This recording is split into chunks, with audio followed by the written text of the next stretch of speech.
Hello everyone. आज हम class 10th के चैप्टर 3 की एक्सरसाइज 3.2 के नेक्स्ट क्वेश्चन को डिस्कस करेंगे। प्रीवियस लेक्चर के अंदर हमने फर्स्ट क्वेश्चन डील किया था, अब हम सेकंड क्वेश्चन के बारे में बात करेंगे। सेकंड क्वेश्चन की जो स्टेटमेंट है वो जो प्रीवियस लेक्चर हमारा कल था उसमें जो हमने टेबल बनाई थी उसके ऊपर बेस क्वेश्चन है, रेशो वाला क्वेश्चन है कि इसके अंदर हमें नेचर बताने वाला इनका कौन सा आएगा इसके अंदर।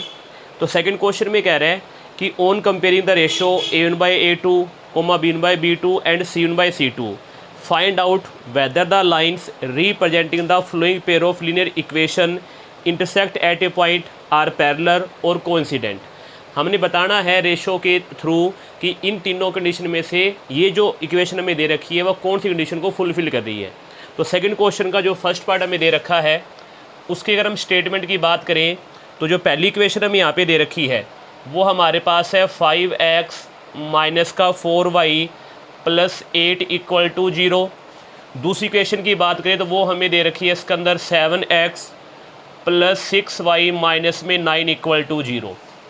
ये दो इक्वेशन हमें दे रखी है और इन इक्वेशन के थ्रू हमने बताना है कि तीन जो हमने कल कंडीशन पढ़ी थी कि intersect at A point, parallel और कोइंसिडेंट, उनमें से कौन सी कंडीशन को ये फुलफ़िल कर रहा है। तो सबसे पहले हम इसमें से इसके कोफिशिएंट निकालेंगे। फर्स्ट इक्वेशन में सबसे पहले A1 जो कि x का कोफिशिएंट होगा 5 है, B1 y का कोफिशिएंट जो कि -4 है और C1 कांस्टेंट क्वांटिटी आएगी। सेकंड इक्वेशन में A2 जो कि x का कोफिशिएंट है, B2 जो कि y का कोफिशिएंट है और C2 जो हमारे पास है कांस्टेंट टर्म। सबसे पहले हमने A1 B1 C1 और दूसरी इक्वेशन से A2 B2 और C2 फाइंड आउट करना है। अब हम सबसे पहले निकालेंगे इसके अंदर A1/A2। A1 मेरे पास यहाँ पे 5 है और A2 कितना है 7। तो फर्स्ट जो रेशो हमारे पास आई वो कितनी आ गई 5/7। अब हम निकालते हैं B1/B2। तो वैल्यू कितनी है -4, B1 -4 और B2 कितना है 6। 2 से कटे 2 पे कट गया 3 पे, तो वैल्यू कितनी आ गई इसके अंदर -2/3। तो जो B1/B2 है वो वैल्यू कितनी आ गई -2/3। हम यहाँ पे देखें तो A1/A2 5/7 है, B1/B2 -2/3 है, ये इक्वल नहीं आया तो हम C1/C2 चेक ही नहीं करेंगे। अब हम यहाँ पे क्या लिखेंगे इसके अंदर कि A1/A2 not equal to B1/B2, कि जो A1/A2 है वो इक्वल नहीं है किसके, B1/B2 के। तो ये जो हमारे पास कंडीशन है वो किसकी है, इसमें हम क्या लिखेंगे इसके अंदर कि therefore lines intersect each other, कि जो लाइनें हैं वो एक दूसरे क्या कर रही हैं यहाँ पे इंटरसेक्ट कर रही हैं एक पॉइंट पे। Intersect each other at one point, कि एक पॉइंट पे आपस में क्या कर रही है ये इंटरसेक्ट कर रही है। इसका जो ग्राफ बनेगा वो इस शेप का बनेगा इसके अंदर, ठीक है, कि ये एक पॉइंट पे क्या करेंगे आपस में इंटरसेक्ट करेंगी। तो ये हमारा फर्स्ट पार्ट था जो हमारी कंडीशन को बता रहा है। कौन सी कंडीशन यहाँ पे आ रही है, इंटरसेक्ट एट ए पॉइंट वाली कंडीशन आ रही है इसके अंदर। सेकंड जो हमें यहाँ पे पार्ट दे रखा है इसके अंदर, सेकंड पार्ट की बात करें तो सेकंड पार्ट में इक्वेशन फर्स्ट हमारे पास है 9x plus 3y plus 12 equal to 0। और जो दूसरी इक्वेशन हमें दे रखी है वो है हमें दे रखा है 18x, फिर हमें दे रखा है इसके अंदर प्लस का 6y और प्लस हमारे पास है 24 इक्वल टू किसके बराबर है इसके अंदर 0 के बराबर है। तो सबसे पहले हम इसके कोफिशिएंट निकालेंगे। A1 क्या है यहाँ पे 9, B1 क्या है यहाँ पे 3 और C1 किसके बराबर है 12 के। A2 किसके बराबर है इसके अंदर 18 के, B2 किसके बराबर है 6 के और C2 किसके बराबर है 24 के। हमने यहाँ पे दोनों इक्वेशन में से सबसे पहले फर्स्ट इक्वेशन में से A1 B1 C1 निकालना है, दूसरी इक्वेशन में से A2 B2 और C2 निकालना है। C1 और C2 दोनों इक्वेशन में जो कांस्टेंट है वो होंगे और A और B x और y के कोफिशिएंट होंगे। अब सबसे पहली रेशो हम निकालते हैं A1/A2। तो A1 9 है और A2 कितना है 18। ये 9 से काटे 1 पे कटेगा 2 पे, तो A1/A2 आ गया 1/2। फिर निकालते हैं B1/B2, B1 3 है, B2 6 है, 3 से काटा ये 3 1 पे कट गया और 6 कटा 2 पे, तो वैल्यू फिर 1/2 आ गई। रेशो A1/A2 रेशो B1/B2 के इक्वल आ रही है, तो इस केस में हम रेशो C1/C2 भी निकालेंगे इसके अंदर। C1 हमारे पास 12 है और C2 24 है, 12 से काटा ये 1 पे कट गया 2 पे, ये भी किसके बराबर आ गया 1/2 के। तो अगर हम यहाँ पे एक चीज़ देखें तो जो रेशियो आ रही है A1/A2 B1/B2 और C1/C2 तीनों की वैल्यू सेम आ रही है, हाफ हाफ हाफ। तो इसका मतलब क्या है कि therefore A1/A2 equal to B1/B2 और इक्वल टू क्या आएगा C1/C2। तीनों रेशो आपस में क्या आ गई, इक्वल आ गई। तो ये कंडीशन क्या है इसके अंदर कि therefore lines coincident each other, कि जो लाइनें हैं वो एक दूसरे क्या करेगी, कोइंसिडेंट करेगी। इसका जो ग्राफ बनेगा एक लाइन के ऊपर आपकी दूसरी लाइन लाई करेगी इसके अंदर, ठीक है, इस तरीके कोइंसाइड करेगी इसके अंदर। ये आपके सेकंड पार्ट का आंसर था और ये मैं सेकंड कंडीशन को बता रहे हैं इसके अंदर। अब हम बात करते हैं इसके थर्ड पार्ट की। थर्ड पार्ट की बात करेंगे हम इसके सेकंड क्वेश्चन के।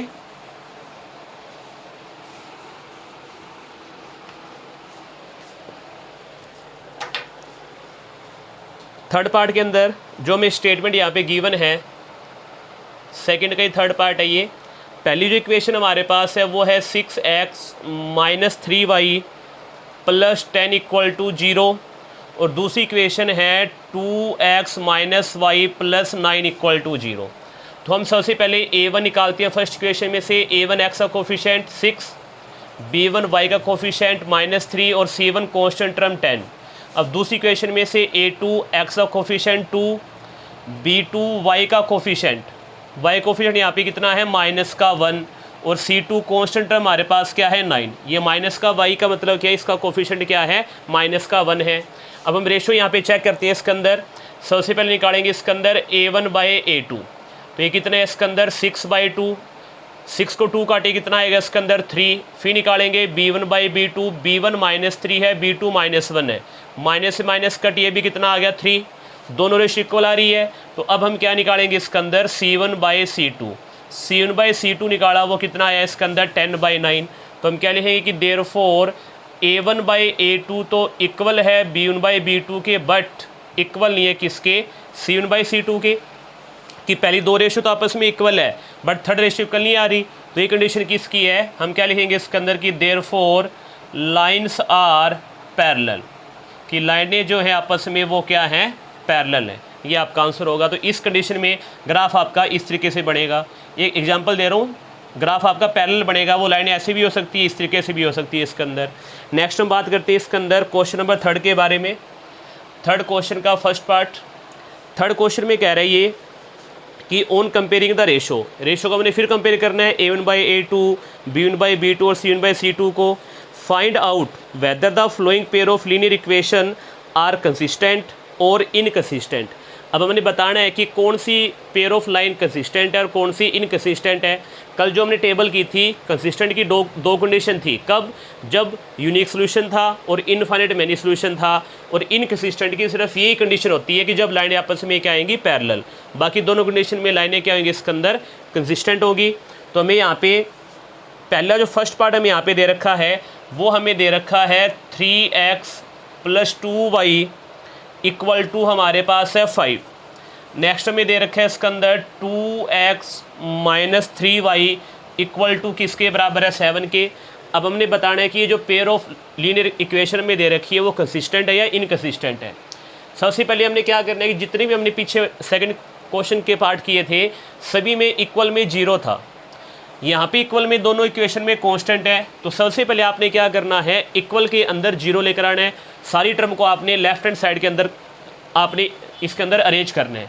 तो सबसे पहले क्या आएगा 3x + 2y, प्लस का 5 उठाकर मैं लेफ्ट हैंड साइड में लाऊं तो क्या आएगा -5, इक्वल में क्या बचेगा 0।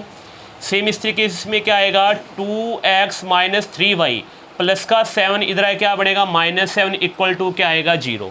तो आपका इन क्वेश्चनों में सबसे पहला काम क्या होगा कि जो आपकी राइट हैंड साइड है इक्वल के बाद हमेशा यहाँ पे 0 होनी चाहिए। अगर क्वेश्चन दे रखा है तो उसको उठा के आप लेफ्ट हैंड साइड में लेकर आओगे। अब हमारा वही प्रोसीजर, सबसे पहले a1 निकालेंगे जो कितना है 3, b1 निकालेंगे जो कितना है 2, c1 निकालेंगे कितना है -5। फिर हम यहाँ पे a2 निकालते हैं, किसके बराबर आएगा 2 के, b2 किसके बराबर है -3 के और c2 किसके बराबर है -7 के। सबसे पहली रेशो हम चेक करते हैं a1/a2 जो कितना है 3/2।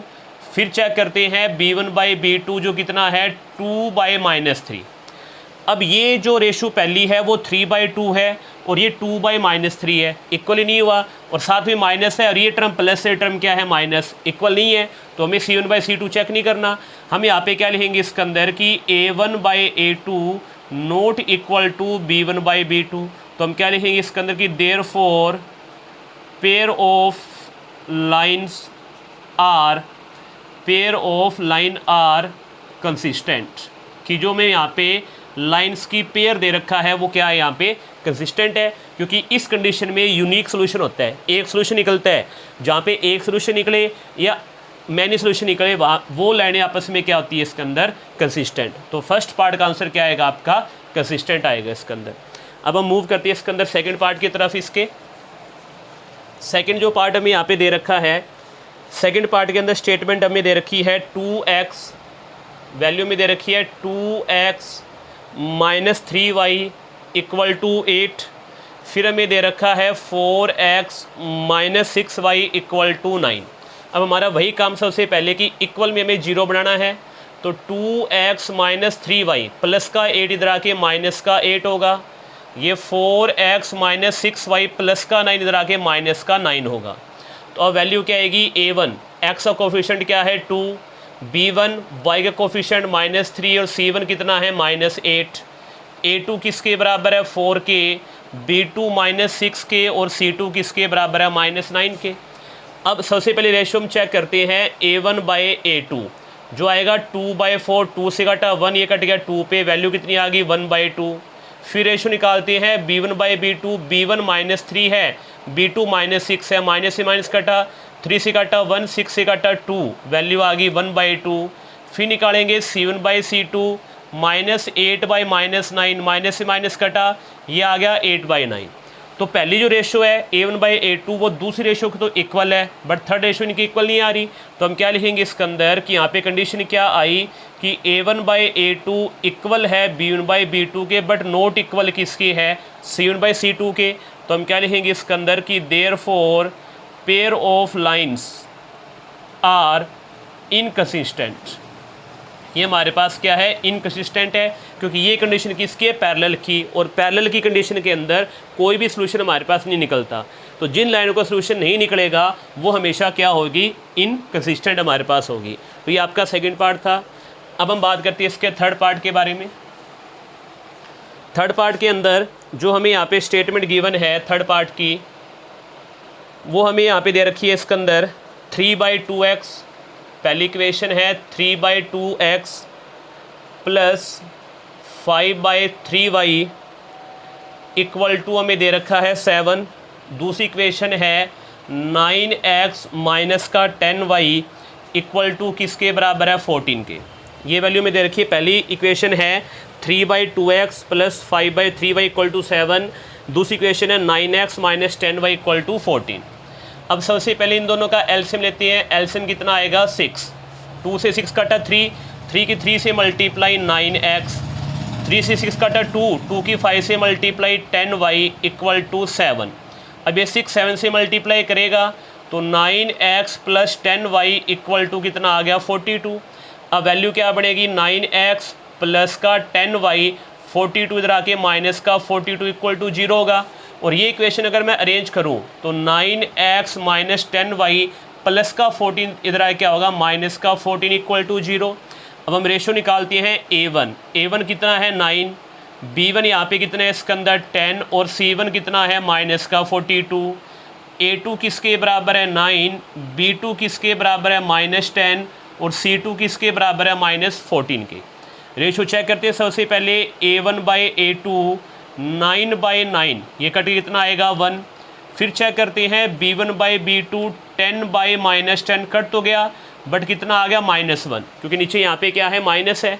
तो अब ये दोनों रेशो आपस में इक्वल नहीं आई तो हम C1/C2 चेक नहीं करेंगे, तो हम क्या लिखेंगे इसके अंदर कि A1/A2 नॉट इक्वल टू क्या आ रहा है B1/B2। तो हम क्या लिखेंगे इसके अंदर कि देयरफॉर लाइन्स आर कंसिस्टेंट, ये लिख सकते हो आप यहाँ पे pair of lines are consistent, क्योंकि ये कंडीशन किसकी है इंटरसेक्टिंग की है, जहाँ पे हमें एक सोल्यूशन तो मिलेगा। इस तरीके से आप इसका फोर्थ और फिफ्थ पार्ट करोगे। नेक्स्ट हम बात करते हैं इसके अंदर क्वेश्चन नंबर 4 के बारे में। अब नेक्स्ट जो में दे रखा है इसी एक्सरसाइज का हमें क्वेश्चन नंबर 4 दे रखा है।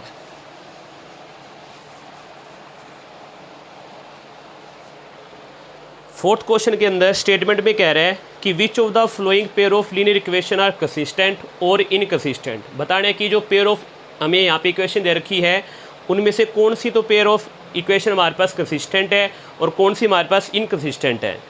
इफ़ कंसिस्टेंट, अगर वो कंसिस्टेंट आती है, ऑब्टेन द सोल्यूशन ग्राफिकली, तो आपने उसका सोल्यूशन ग्राफ के थ्रू निकालना है। यहाँ पे जो मैं फर्स्ट पार्ट दे रखा है फोर्थ का, वो हमें यहाँ पे क्या दे रखा है इसके अंदर x + y = 5 और दूसरा हमें दे रखी इक्वेशन 2x + 2y = 10। तो सबसे पहला काम क्या है कि इक्वल में हमें 0 चाहिए, तो x + y इधर आगे -5 = 0, 2x + 2y इधर आगे -10 = 0। अब रेशो निकालते हैं। सबसे पहले a1, तो x का कोफिशिएंट 1 है, b1 y का कोफिशिएंट भी 1 है और c1 कांस्टेंट टर्म -5 है। a2 2 के बराबर है, b2 भी 2 के बराबर और c2 किसके बराबर है, -10 के बराबर है। अब रेशो चेक करते हैं। सबसे पहले a1/a2, a1 1 है और a2 हमारे पास 2 है। फिर चेक करेंगे b1/b2, b1 1 है और b2 2 है, दोनों इक्वल आ गए यहाँ पे। अब चेक करेंगे c1/c2, ये -5 और ये -10 है, माइनस से माइनस कटा, 5 से कटा 1, ये कटा 10 को 5 से कटा 2, तो वैल्यू कितनी आ गई 1/2। तो देयरफॉर हमारे पास क्या आया कि a1/a2 इक्वल है b1/b2 के और वो इक्वल किसके है, c1/c2 के। तो देयरफॉर हम यहाँ पे क्या लिखेंगे इसके अंदर कि इक्वेशंस आर कंसिस्टेंट, कि इक्वेशन क्या है, कंसिस्टेंट है। दूसरे हमसे पूछा है अगर वो कंसिस्टेंट है तो आपने इसका ग्राफ भी बनाना है। अब ग्राफ बनाने के लिए हम क्या करेंगे, इक्वेशन को उठाएंगे x + y = 5 और दूसरी इक्वेशन क्या है 2x + 2y = 10। सबसे पहले इसके लिए टेबल तैयार करते हैं, ये x ये y, इसके लिए भी सेम टेबल तैयार करेंगे हम। यहाँ पे क्या आएगा, ये x और ये क्या आएगा y। मैंने यहाँ पे x 0 पुट किया तो x तो ख़त्म हो गया, y किसके बराबर आया 5 के। फिर मैंने y 0 पुट किया तो y ख़त्म हुआ, x किसके बराबर आ गया इसके अंदर 5 के। सेम इसमें मैंने x 0 पुट किया तो 2x ख़त्म हो गया, ये ख़त्म होएगा, 2x = 10 है, 2y = 10 है, तो 2 इधर डिवाइड करेगा 10 को तो y कितना आ जाएगा 5। सेकंड केस में मैंने y 0 पुट किया तो y यहाँ पे ख़त्म हो गया, 2x = 10 है, तो x बराबर क्या आएगा 10/2, यानी कितना आ जाएगा इसके अंदर 5। तो ये हमने यहाँ पे कोऑर्डिनेट निकाल लिया, इसके अंदर ऑर्डर पे निकाल लिया। अब हम इसको ग्राफ के ऊपर रिप्रेजेंट करेंगे इसके अंदर। ये आपकी y एक्सिस, ये आपकी x एक्सिस, यहाँ पे x पॉजिटिव, ये y पॉजिटिव, ये ओरिजिन, इसमें सारी पॉजिटिव वैल्यू है 1 2 3 4 5 6, 1 2 3 4 5 6। जब x 0 है y 5 है, x 0 पूरी y एक्सिस पे होता है, x 0 y 5 ये पॉइंट आएगा, x 0 y 5। सेकेंड पार्ट में x 5 और y 0 है तो पूरी x एक्सिस पे y 0 होता है, ये पॉइंट आएगा आपका, यहाँ पे x 5 और y 0 है। इसको आप मिलाओगे लाइन को, ये आपकी फर्स्ट स्ट्रेट लाइन आ जाएगी। सेकंड का पॉइंट क्या है x 0 y 5, सेम पॉइंट ही आया। सेकंड का पॉइंट क्या है x 5 y 0, ये भी सेम पॉइंट है। अब सेम पॉइंट दूसरी लाइन भी किसके ऊपर लाई करेगी, इसी के ऊपर लाई करेगी इसके अंदर। तो ये कंडीशन किसकी थी, कंसिस्टेंट, कि जो लाइनें हमारे पास हैं वो आपस में कोइंसिडेंट करेगी। तो यहाँ पे क्या करेगी, इसके अंदर कोइंसिडेंट ही कर रही है। तो ये आपका ग्राफिकल रिप्रेजेंटेशन है। तो इसके अंदर जो हमारा आंसर आएगा वो आंसर हमारे पास क्या आएगा इसके अंदर, मैनी सॉल्यूशन, कि हमारे पास कितने आंसर आएंगे, इसके बहुत सारे आंसर आएंगे इसके अंदर। तो इसी तरीके से आपने इसके इस फोर्थ क्वेश्चन के रिमेनिंग पार्ट करने हैं। अगर पैरेलल की कंडीशन आएगी तो वहाँ पे ग्राफ नहीं बनेगा, एक तो कंडीशन ये आएगी और एक आएगी इंटरसेक्टिंग की, वहाँ पे आपने ग्राफ बनाना है। इंटरसेक्टिंग वाले में जिस पॉइंट पे वो कटेगी उस पॉइंट को देख लेना, x कहाँ पे है और y कहाँ पे है, वो आपका उसमें सोल्यूशन होगा। तो ये आपने 4 क्वेश्चन तक आपने ये एक्सरसाइज कंप्लीट करनी है। नेक्स्ट वीडियो में बचे क्वेश्चन करेंगे। Thank you, have a nice day.